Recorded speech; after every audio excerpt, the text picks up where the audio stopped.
Hey everyone, we just wanted to give you guys a quick content or trigger warning. This episode of Lovecraft Country Bumpkin discusses topics related to gore. A lot. Hey everyone, welcome to Lovecraft Country Bumpkin, y'all. We're your hosts, LaTara, Klara, and Tori. We'll be here every week to chat about the show, its themes, its best moments, and anything else that gave us nightmares. This episode begins at the funeral of Emmett Till, Dee's best friend. After leaving the funeral, Dee is waylaid by Sons of Adam from the Chicago Police Department and cursed with two invisible monsters who pursue her all across town. Meanwhile, Atticus and Letty both make deals with Christina in an attempt to protect their family. A lot more happens because this episode has absolutely no chill and there's no way we're going to get through everything, but we'll do our best to hit the most interesting and important things. Yeah, I can't believe how much got squeezed into this episode, you guys. Oh my God, y'all. Like, when I was preparing for this podcast recording, like, thinking about things that I could mention for the Bummy Awards, like, I thought back to everything that happened, and I had to keep on thinking because so much had happened. Deep sigh. I like at one point, like when we were like pre-discussing this episode, and one of y'all mentioned something. I'm like, oh my God, that was this episode too. Like it was. Like so many things occurred. They made like really efficient use of every single second of a 1 hour episode of a TV show.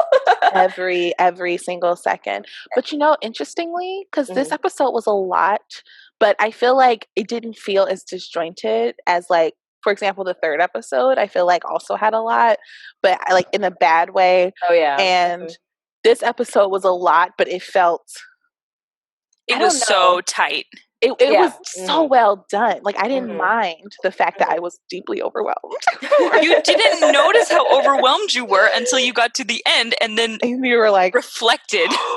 Remember that line, and that line, and then that line, and then that moment, and then that reference, and then the reference to the reference? Yeah. I mean, the finish line's coming. Like, we are going at a breakneck speed. We have so much came together in this episode. Like, our last hero is now in on the Secret of Magic. We got Dee in on the Secret. Gia is here in the U.S. Unclear what her role is going to be, but it, that storyline has merged with our present storyline. And it really feels like pieces are starting to fall into place for the climax. Yeah, they're barreling towards the season finale, which is why they had to be incredibly efficient with their time this episode. But I'm still just really impressed with, like, the plot mechanisms that they're trying to work with and tie together. Absolutely. With, like, like the usual Lovecraft Country intertextuality references to, like, a host of, like, histories of race in America, and I very impressed. Not a ball has been dropped. No. They definitely did a great job with the episode this week. I think for me, like, because this is something we talked about multiple times in our previous podcast episodes, but like their treatment of Emmett Till, his lynching, the aftermath, like response in terms of like from like Black America, like at that moment and today. Obviously the show, we've talked many times, like that's why one of our awards is like that, about the Cross Country Award. Like, this show wants us to think of in conjunction with the past as the present too. But and y'all know, I had been worried about how they were going to deal with Emmett Till ever since episode 3, when they made that reference to him, and that I'm still mad about about that. What's it called? The Ouija board. The Ouija board. Yes, I'm still angry, to be honest. And so I was really a little bit concerned about what they would do, but I was willing to just kind of wait and see. And I think that the reason I have been worried is because something about using Emmett Till as a fictionalized character named Bobo, or like in reference using his nickname, but in plots that don't center him, to me seems strange. Like, if not a little bit of a cheap throwaway, or like an unnecessary, an unnecessarily an unnecessary emotional pull is what I'm trying to say.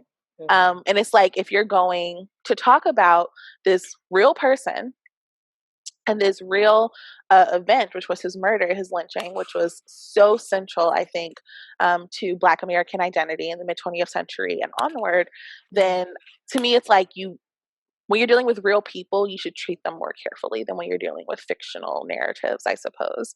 So I think to step away from having him appear as a fictional character in the show and more actually talking about, his death was a real thing. Sorry, his murder was a real thing that happened. What would our fictional Black characters who are living and working in the South Side, one of whom could have been friends with him, what would their reaction be to this very real tragedy? And horrific sight, right? Considering that his mother chose specifically to expose the horror of white supremacy, to have his body be viewable, right? That detail about the smell, that was heartbreaking. I've never thought of that. Ever. All the pictures I've seen, articles I've read, growing up in Chicago, right? You hear about Emmett Till all the time. I have never once considered what it would smell like, because at this point he'd been dead for days.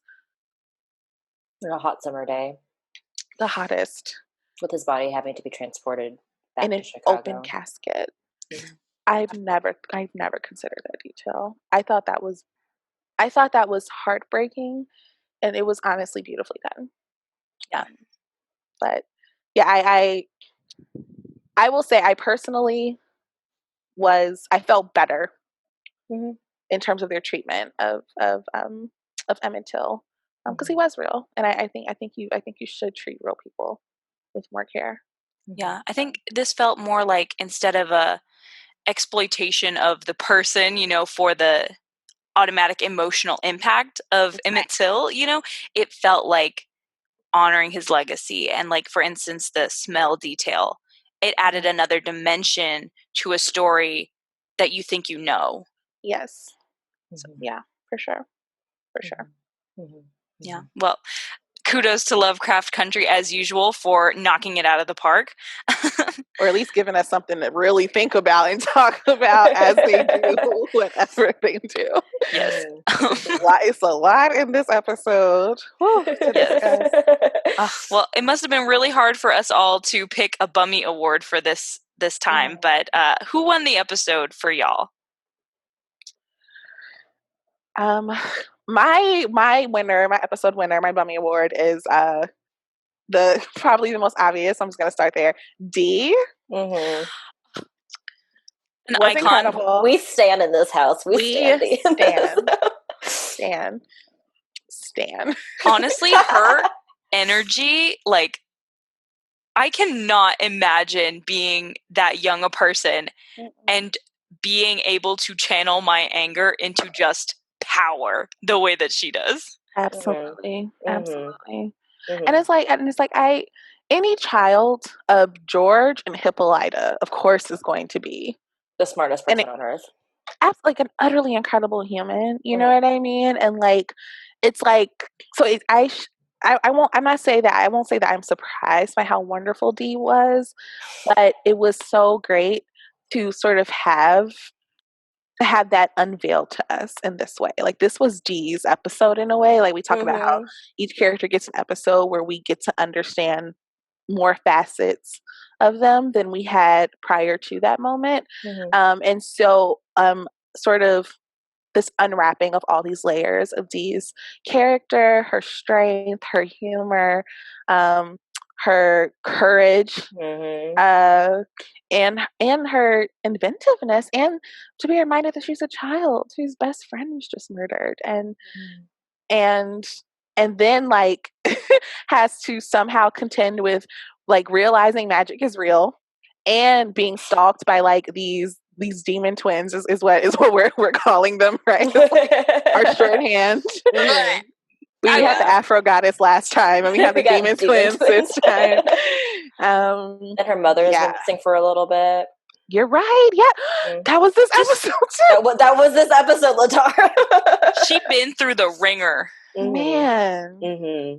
I think Dee's a secondary character in the context of the show, or at least has been up until this episode.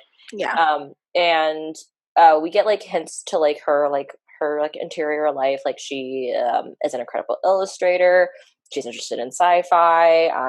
She loves her parents. She doesn't like it when they have sex in the same house as her. Way back to the first episode. But the degree to which she just charges through the throughout the episode, charges throughout running around Chicago, trying to get away from the demon twins, charges into the space of the Sons of Adam Chicago Police Department.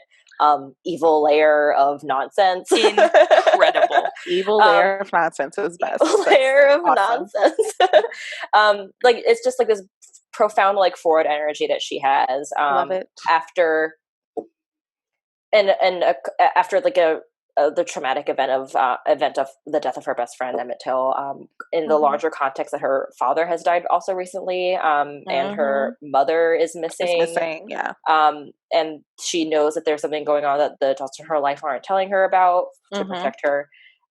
And she's a child, as LaTara has reminded us, that she's a little girl. And she's doing stuff, like she's on the move. And I think it's very stressful and very worrisome. But no shade, but none of the adults in this episode were doing anything to help her. Like, I know that you all have your own problems, but as we have identified already, Dee has been through the ringer and ain't nobody here for her. Actually, Montrose was kind of there for her. Montrose was there. He didn't do it like the best. No. Montrose did Montrose. I'm still mad at him for Yahima. I will be mad at him forever. Just so we're clear. So same. He's still trash. but yes, he tried. He gave her the talk about the police hate you and want to hurt you, but he was like, they're gonna kill you, but you better go down swinging. And I was like,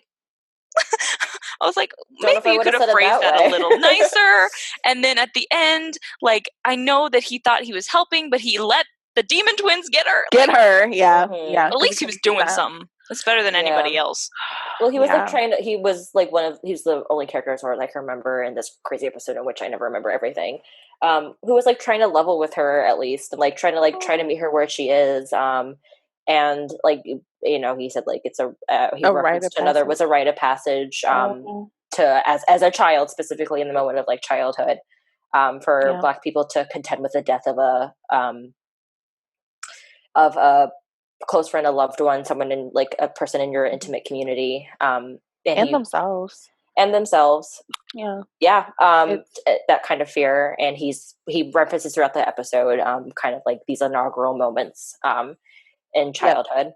And it's thinking about because I know what we've talked about, how this show habitually makes references, both historical references, other literary references, other moments in media, movies, imagery, whatever. But it's the idea that part of being a Black American is that the thing that changes you from child to adult, or the process of growing into adulthood, is not just puberty, but it's actually genuinely understanding the racial order and coming to terms with how negligible your life is and the lives of Black people that you love just because of your Blackness. And I'm thinking in particular about Richard Wright wrote quite a bit about this. He has a famous one of his famous short stories. Is it Big Boy Goes Home, or Big Boy? That is memoir. I couldn't quite remember. Big Boy Leaves Home. And so the idea behind it is that Big Boy is the titular character. He's by the end, in watching his friend, he saw two of his friends get shot, one of his friends be lynched, and lynched by burning, not by hanging. And so that is the thing that forces him into adulthood. At the beginning of that story, they're boys. They're silly boys who are playing and swimming and being children. By the end of the story, 3 of them are dead and one of them is a man. And it is clearly the understanding of how close he lives to death is the thing that pushes Big Boy into manhood. And it's the thing that makes him leave home, because his family helps him escape to the north to escape his own lynching. The only reason he wasn't lynched is because he wasn't caught, if that makes sense. So they had to get him out. But anyways, so, and just hearing you talk about like how Montrose references this as a rite of passage, that's thematic and cyclical. Like, it's something I hear quite often, both just in like the African American literary canon, but also thinking about like all the conversations that we've been having in the more present moment about police brutality. And there's all these Black parents who talk about the moment they have that conversation with their Black son, in terms of like, when the police pull you over, you do this. Or, you know, if you get questioned by a police officer, you do that. And you have to do these things because at that moment they could kill you and you won't come home and they'll be fine. So this is how you deal. And it's like, and that's a moment of being introduced into adulthood, because that's when you realize you could be seen as a threat by these police officers, or during Jim Crow by these white people. And even if you are technically a child, you're still killable. And therefore you can't have the same innocence of childhood, which is. LaTara, thanks for that. It's super relevant to today's society still. And I feel kind of bad that it's my turn now, and I have to follow that up with my kind of silly pick for who won the episode. I couldn't help it, y'all. My winner for this episode is the Black Shoggoth.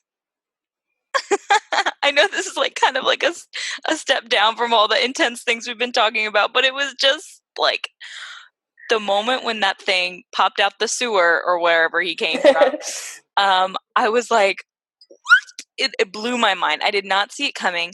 I think like it's implied that this is like the result of the protection spell that he and Montrose cast, right? Yeah.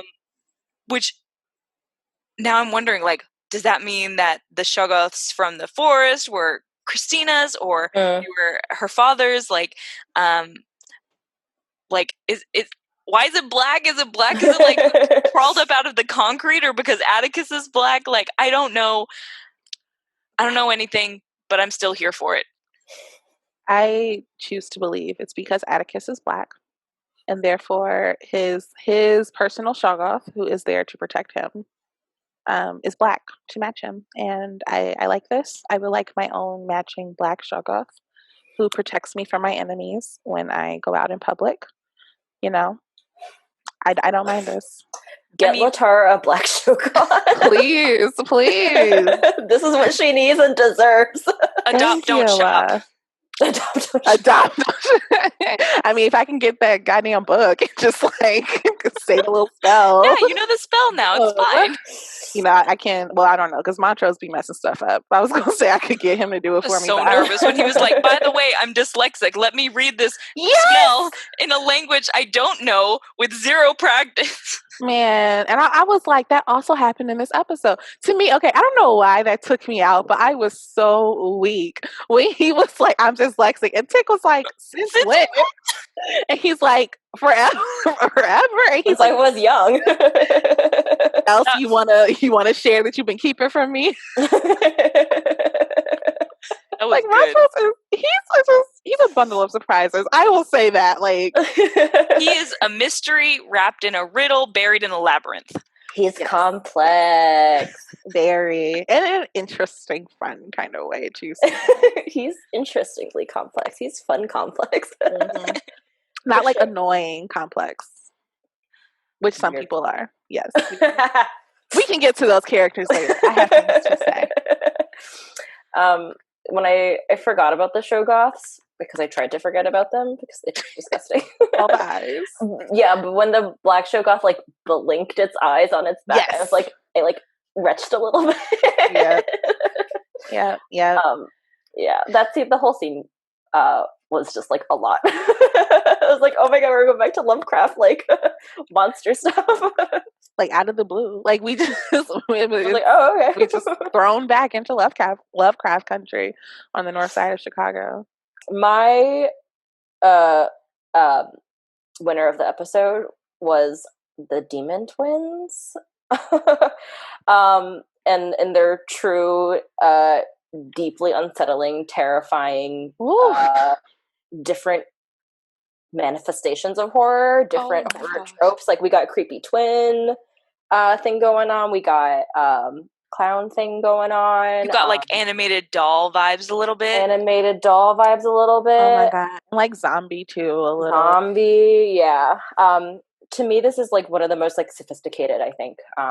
Yes. I don't want to say sophisticated bits of writing, sophisticated things in the entirety of the series. Like narrative construction. Yeah.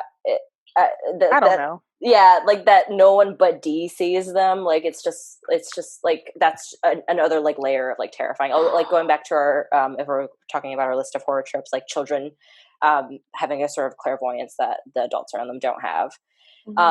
But the thing that I find to be particularly sophisticated about it is that we have the demon horror, like the unsettling horror, but it's also tying into a really long history of anti-Black figurations and tropes.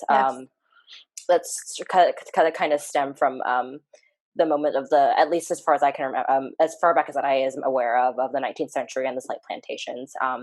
And this is specifically picking up on the figuration of the, pardon my term, the pickaninny, and which is a kind of trope to describe Black children as wild and savage, but also they're children. So there's a very bizarre infantilization, for lack of a better word, to describe like kind of this attitude towards the figure of Black slave children and Black children post-emancipation as well.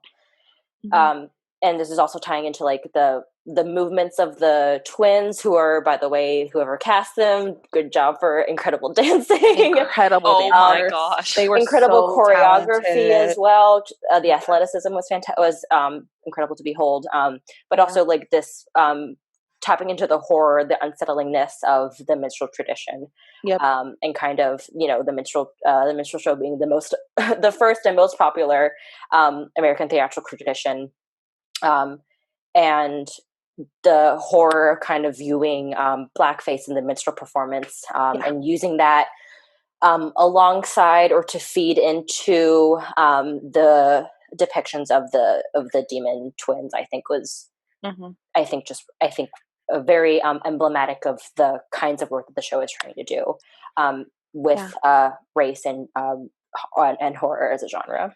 Yeah, for our listeners who are not as familiar with the minstrel show tradition, I feel like it might be good to give like a bit of a definition, because this is also related to the source of these demon twins, which was her copy of Uncle Tom's Cabin.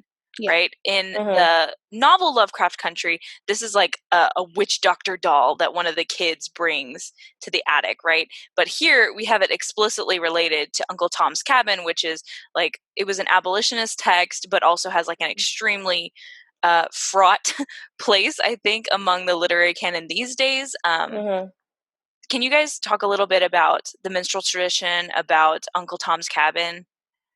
LaTara, do you know more about the minstrel tradition? So not like a whole bunch. I like tend to focus in the 20th century from like a Harlem Renaissance onward. But so two of some of the biggest things that stuck out to me in terms of like tying the imagery of the demon twins to minstrel shows, and then also thinking about like imagery of the pickaninny and like everything from Disney cartoons to advertisements to newspaper ads. But so two things that really stuck out for me for the demon twins was the painting around their mouths. So the wide red mouth is one aspect of blackface in terms of like the blackening of the skin, but also like the exaggerated mouth that Black people are supposed to have, the extremely full lips, stereotypically, of course. And in this case, like sort of the they changed it so that it read as blood and fangs, but it was still like the over exaggerated like lips, and the way and the smile as well. And the smile is absolutely, and the smile as well. And so the changing of that, or like the combination of it is like having these like these roots in derogatory imagery of anti-Blackness, and then morphing it into something infinitely creepy, and somehow they made it creepier, right? Kind of like tying together the two. And then also thinking of images of the pickaninny, which typically those images of children would have them with like kind of tiny wild braids or small sections sticking out of their hair, and which is something the Demon Twins had, but tied with small red bows instead. Yeah. I like what you said about kind of like the references that minstrelsy, or the legacy, I guess, of minstrelsy throughout, like well into the 1940s and the 1950s, and manifested in Disney. I think there's a really famous example of like Fantasia, where they have a pickaninny satyr or something like unicorn alongside like white unicorns. And the tradition of like minstrelsy and blackface is really complicated, kind of stemming in the moment of gaining like full force in the moment of emancipation, and what this says about the anxieties of like white supremacists about the newly quote unquote freed slaves, and the white performers like blackening or darkening their skin and kind of like performing stereotypes of Blackness and Black people, and this has a deeply complicated and really profoundly everlasting effect on American culture, for stereotypes that we have for Blackness and Black people, and kinds of like the emotions that we attach. Like Aunt Jemima is like another like example of this, where it's perpetually tied to kind of like that seeks to perpetually tie Blackness and Black people to like moments of like simpleness, or subservience, or simplicity, and the minstrel show kind of performing this, and it being incredibly popular for a lot of consumers in the United States, white consumers in the United States, and the minstrel show tradition like grows out of like a long anti-Black slavery tradition in the United States, which ties into Uncle Tom's Cabin, which was written by Harriet Beecher Stowe, the best-selling novel of the 19th century. It was incredibly popular. Abraham Lincoln is quoted to have met Harriet Beecher Stowe at the White House and said, "So you're the little lady who started this whole war," the war being the Civil War, which we can unpack at a different time, which is another like weird historical moment. It's a lot, yeah. Yeah, it's a very vexed novel. James Baldwin hated it for the depiction of Uncle Tom as like a simple, acquiescent Christ figure who is has some kind of acquiescence to his death. And just to like kind of jump in really quick, like even like the idea of the Uncle Tom figure, which is a little bit different, I think, like now, like over time from when Uncle Tom's Cabin was published. But the idea of Uncle Tom is like a traitor, right? A Black, typically Black man, who like Klara so helpfully pointed out, like embodies a subservience to whiteness willingly. So, which there's a lot of debate in terms of like if the actual Uncle Tom is necessarily equated with the legacy for after him. So the short story I mentioned earlier, written by Richard Wright, it comes from his collection, Uncle Tom's Children. So it's specifically asking us to interrogate the legacy of Blackness coming out of enslavement, and sort of like what Black people inherited in the 20th century, what they inherited from their formerly enslaved ancestors from prior to in the 19th century. So I just wanted to touch on that as well. Sorry. Yeah. Which kind of leads me to my standout scene, my little like mini lecture on Uncle Tom's Cabin. It's a small moment. I just think it's just really creepy when Dee's after she's cursed and she's locked herself in her room and Montrose is trying to get her out, and she knocks something down and we see Uncle Tom's Cabin, the cover, for the first time, and then it knocks down. I can't quite remember, but the cover comes obscured and then becomes then we see it again, and it's the character of Topsy, who is another problematic black character in Uncle Tom's Cabin, is transformed into the demon aspect of it, which then is manifested in the Demon Twins. Man, can I just say this episode scared me, like genuinely scared me more than any other episode in the series. It was because of the Demon Twins. Like, they were so eerie, and the way they followed her, like, I feel like we keep saying this, like every episode we're like, this is the scariest episode so far. And then they top themselves each time. Or even because I think Hippolyta's episode last week was just so like encouraging and empowering for me. Y'all know I was in love the whole time. So it was just so lovely. And then this episode, I'm like, oh my goodness, this black child is being chased by like these ghostly demon children, and like with long claws that would just reach out to graze her shoulder when she wasn't looking. Like, that was awful. Awful. I mean, like covered in blood for some reason. Yes. Why are their hands bloody? They killed? It was bad enough when I thought it was one, but for some reason the train scene, when they revealed there were two, and the second one like had her back to Dee, and so the first one like whispered to her like, oh, there she is, and instead of turning, she just does a back bend like backwards, like super quick, and then grins. I was like, oh no, I'm out. Absolutely not. Like, this right here, this is not healthy. I feel like this is not what I should have in my life. We don't need this. Poor baby. This kind of negativity, Dee. No, not at all. LaTara, what was your standout scene? I cheated because I have a little bit of a tie. So my two,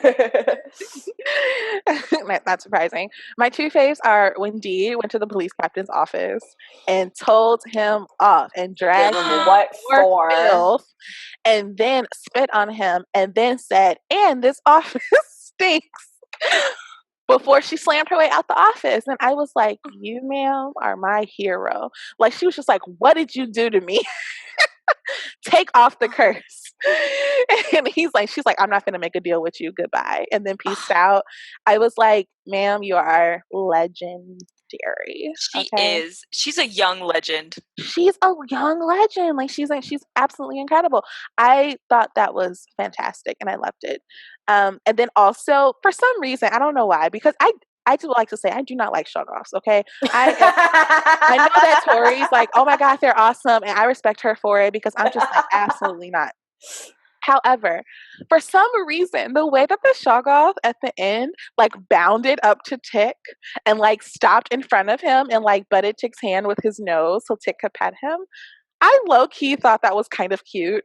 After he just finished like massacring all these cops, and then he's like, look, I did a good job for you, right? Daddy, yes, like, please pet me. I did good.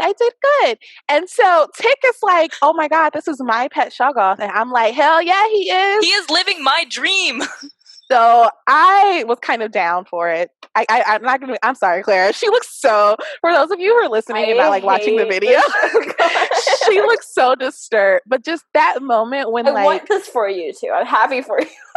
I mean, I'm telling y'all, if I have a pet Shoggoth to take care of my enemies for me, get rid of the folks who have displeased me this year. That is what I want my pet Shoggoth for.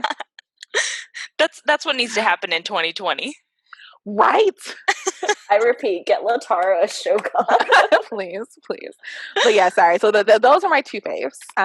Basically, Black people being awesome. That's like always my favorite scene every episode. Mine was definitely sadder. I feel bad following yours up.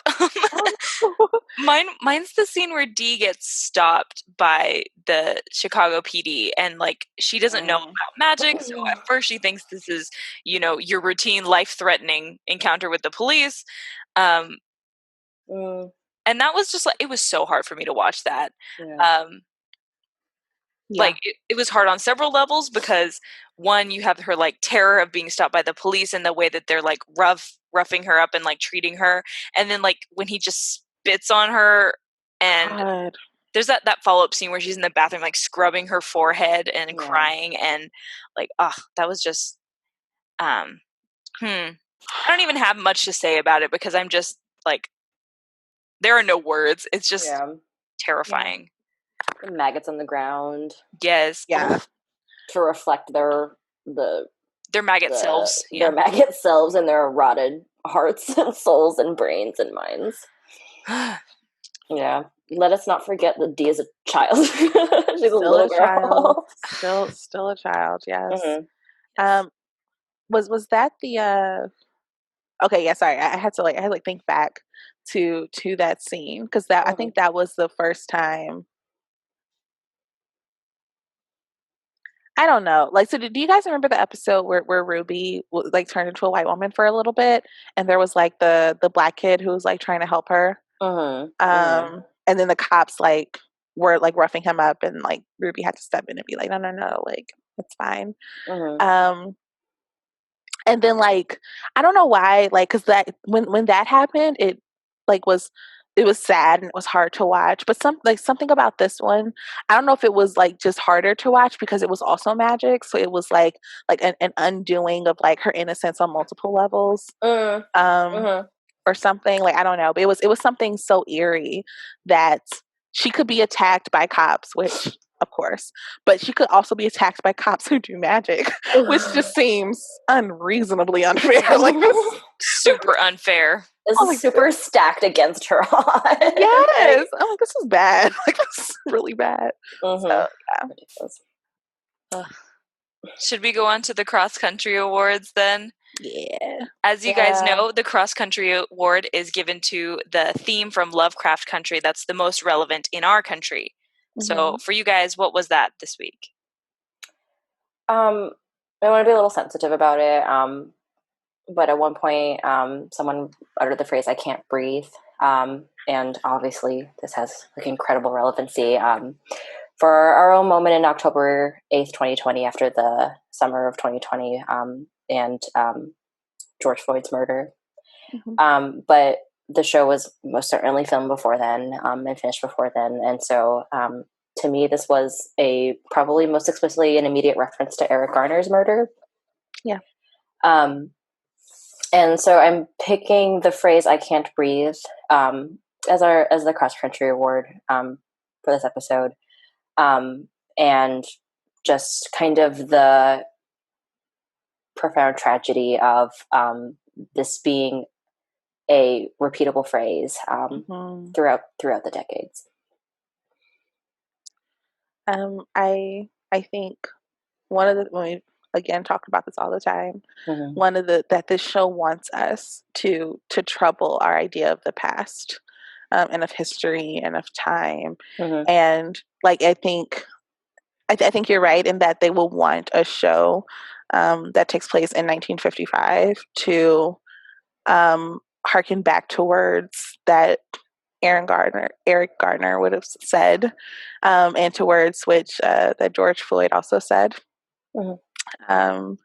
And even like thinking more generally, because like in this episode, it's about Emmett Till's lynching, and he was tied with the wire around his neck. And thinking about how lynchings are, traditionally hangings. Like, of course, some were beatings or burnings, but mostly hangings. And so the recurrence of lack of breath and Black death, particularly as a result of white violence or state violence, that robs Black people of breath as that violence is committed. And so I agree. I think that was just that phrase and the multitude of images and names and humans that one phrase brings to mind. Yeah. Mine was not that similar. I actually wanted us to make sure and talk about Montrose and Tick and their moment that they got to have. I was really interested in the way that they had this conversation, and they finally got to talk about the fact that Montrose is gay. And I loved that they mentioned and gave a nod to the fact that by marrying Tick's mom, by living as a heterosexual man, Montrose was not in the closet necessarily by our standards today. He did not have a choice. Fundamentally, his choice was either stay in the closet or be lobotomized. He was not taking advantage of Atticus's mom. He was not lying to society or living untrue to himself. He was surviving in a society where queerness is pathologized and not just rejected, but it could make you a target of violence. It could make you a target of state institutionalized violence too. Which Montrose already is. He's not about to put a double target on his back. The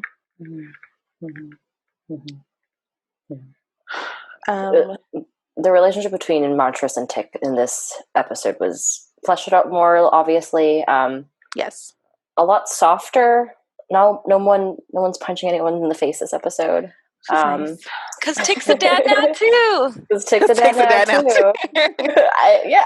To George Freeman from the future, who wrote a book about his death, which we're not going to have time to talk about because it's a whole nother. But also, there's a book called Lovecraft Country and a TV show called Lovecraft Country that's based on a book called Lovecraft Country. Yeah, but Tick and there are the two scenes. There's the scene. There's also things about the scene in towards the back half of the episode where they're sitting on the curb and I can't remember from the north side or the south side of Chicago, but they're sitting on the curb talking about fatherhood. Yeah. I liked that we had those moments to actually have them work through Tick's realization that Montrose is gay, Montrose's decision to be with Tick's mom and have a child with her. I had a whole tirade about how non-romantic, non-sexual relationships are still very valuable and should not be marginalized. And I think that it's beautiful to choose to have a child with your best friend who you love and respect. Even if maybe that love isn't romantic or necessarily sexual, but does that mean it's not valuable? Of course it's valuable. He clearly. I just thought about this. There's a new there's a new dimension to you remember the implication from a couple episodes back that George could be Atticus's father? Yes. Because he was in a romantic relationship with Montrose's wife. Yep. That makes a lot more sense knowing that he was gay, and it's possible that their relationship didn't have a strong sexual component to it. Yes. Wow. This is very exciting. When all of that was revealed, I was so grateful because at first I was thinking that George, I don't know why I was George, did you really sleep with your brother's wife? That's so mean. But then it's honestly, if Montrose and Tick's mom didn't have other than conceiving Tick, if their relationship wasn't about sex and she and George had that kind of relationship with each other, I could see a situation wherein it's more I don't know if ethical polyamory is exactly the term I should be using, but maybe not everyone was mad about it, is what I'm trying to say. I could see probably not great, but not great, less gross. Exactly. It's maybe this wasn't this could ruin our relationship kind of thing, but more this is strange, but it works for me, so I'm just gonna let it ride kind of thing. I don't know. I will be interested to see how the three of them worked that out. When it happened. Yeah. But yeah, I don't know. I appreciated that it wasn't he was he wasn't lying to Tick's mom or using Tick's mom. It's no, he respected her and valued her, and I think that was an important distinction to make. LaTara, what's your cross country award?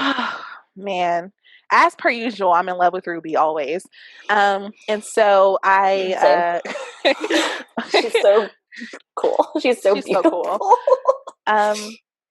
So in thinking about my cross country award, the Ruby has this monologue to Christina when she comes back from Emmett Till's funeral, after they, have sex though. And but we acknowledge worst sex scene ever. That was so bad. That was wild. That was so upsetting. I would just like to say, one of the reasons I love, we talk about like complexity of characters, okay? Because I firmly believe that Ruby's complicated behind got off on the fact that she was going to come while she was transforming. I feel like that's what's going to happen. I don't mind. Like, I don't know. Her and Hillary did that to that guy together. Okay, that was quite sick. But that was not cool, really. No. But I'm okay for her to get orgasms like from like a willing partner, like in the midst of like a physical transformation brought on by a magical potion.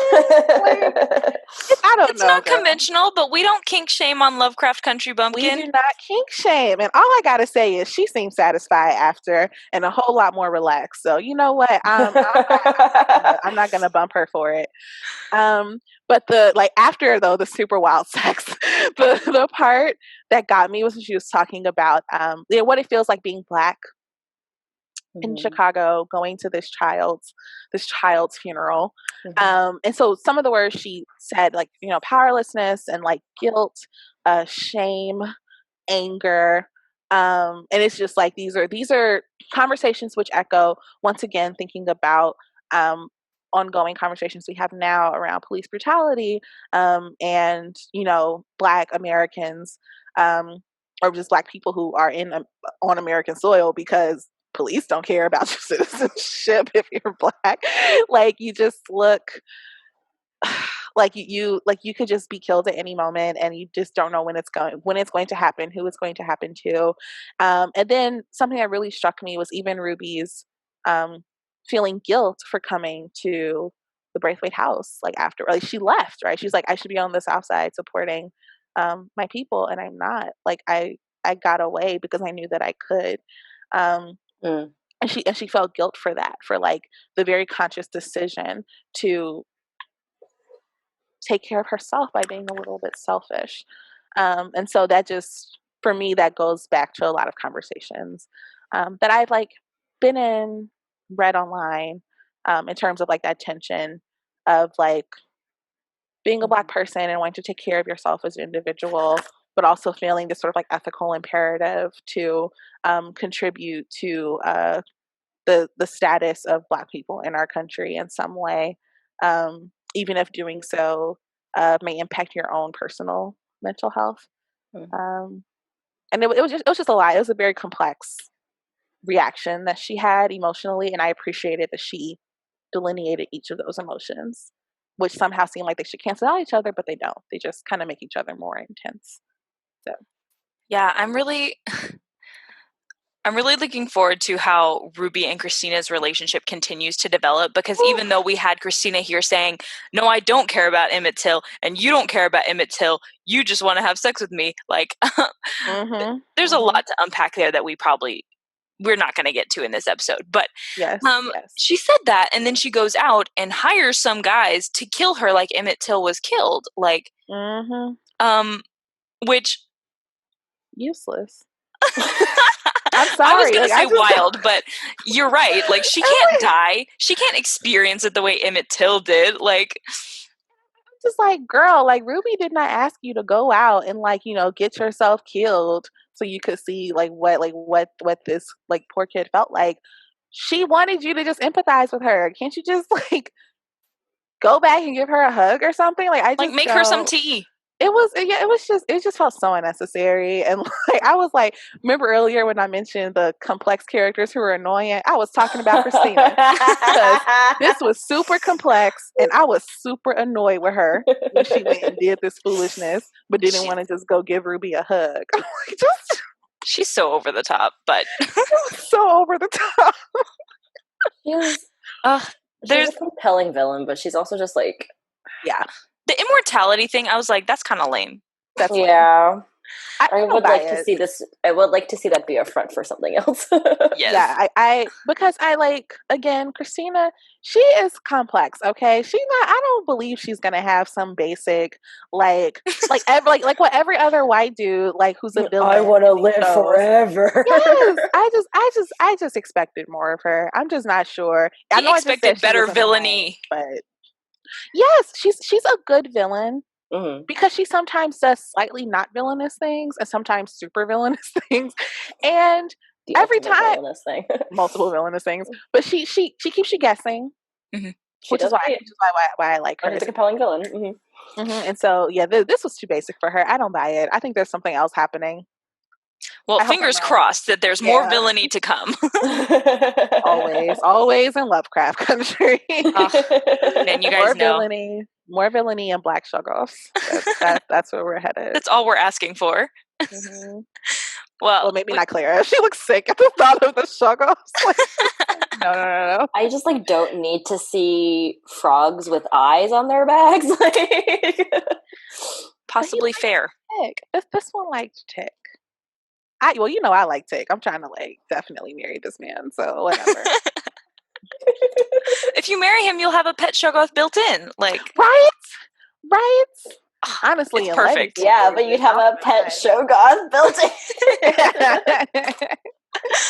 All right, you guys, there's so much we didn't get to this time, but hopefully in future episodes we'll get to talk about Gia, we'll get to talk about predictions. We are barreling towards the finish line, y'all. We really are. So definitely, if you enjoyed today's podcast, please remember to like, subscribe, and leave us some comments because this really supports us and helps us grow our community. And remember, I can't believe I'm saying this, remember to summon your Shoggoth whenever you get into a pinch in creepy crawly Lovecraft Country.